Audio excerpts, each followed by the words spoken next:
A splash of anti-natalism coming your way this summer. Matti Häyry has been commissioned to give a presentation and performance in the popular outdoor philosophy event Puistofilosofia, Park Philosophy, in Finland in July 2025. Puistofilosofia Week is an annual festival of thought and dialogue held in Ikaalinen, where people gather in the shade of the Central Park to discuss, Socratically, topics that interest them. Matti Häyry is a Finnish philosopher, a voluntarily extinctionist antinatalist, and he will talk about his lifelong journey towards antinatalism, extinctionism, and nihilism.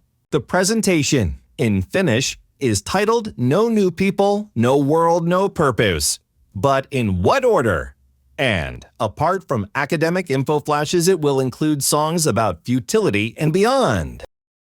The full program and exact schedule will be released during the spring, and negotiations are underway for the recording and production of the performance for public distribution after the event.